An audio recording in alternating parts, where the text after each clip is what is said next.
আমার ছোট মামুনির হাতের এই সিঙ্গারাটা এত মজার, এত পারফেক্টলি হয়।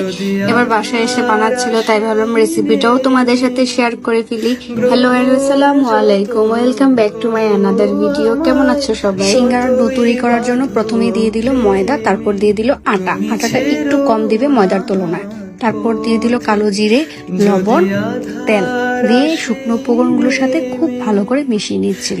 আমাদের তেল দেওয়াটা একটু কম হয়েছিল, তাই আবার একটু তেল দিয়ে নিচ্ছি। পানি দেওয়ার আগেই সবগুলো উপকরণগুলোকে খুব ভালো করে ময়দা আটার সাথে মিশিয়ে নিতে হবে। হাতের সাহায্যে এরকম প্রেস করে যদি এরকম ঝরঝরে ভাব আসে, তাহলে বুঝবে পারফেক্টলি সবকিছু দেওয়া হয়েছে।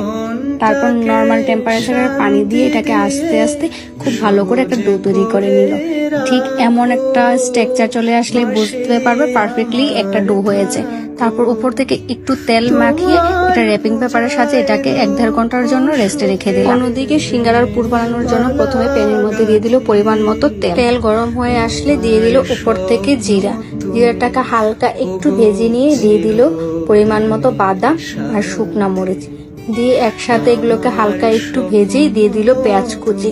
পেঁয়াজটাকে একদম ব্রাউন করে ভেজে নিতে হবে।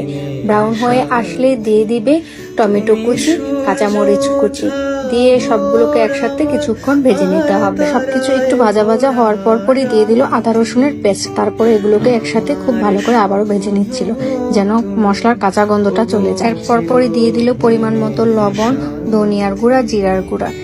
এখানে আমরা 2টা চাট মশলাও ইউজ করি ম্যাগির, এটা তোমরা ইউজ না করলেও পারো, একদমই অপশনাল। তারপর সবকিছুকে আবারও ভালো করে মিক্স করে একটু পানি দিয়ে মশলাটাকে কষাতে দিল।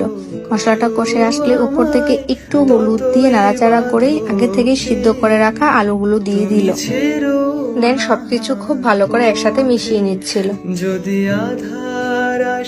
তারপর উপর থেকে ধনিয়া পাতা কুচি দিল, দিয়ে আবারও সবকিছু খুব ভালো করে মিশিয়ে নিচ্ছিল। আমাদের মনে হচ্ছিল জালটা একটু কম হয়েছে, তাই আবার উপর থেকে একটু চিলি ফ্লেক্স দিয়ে নিল।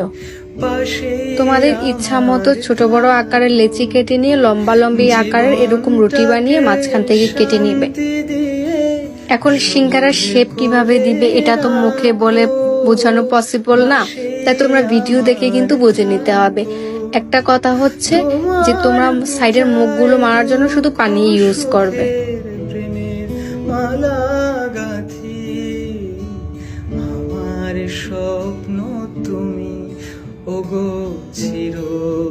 সেম পদ্ধতিতে সব সিঙ্গারা বানিয়ে কিন্তু 1.5 থেকে 2 মাসও তুমি ফ্রোজেন করে রাখতে পারবে।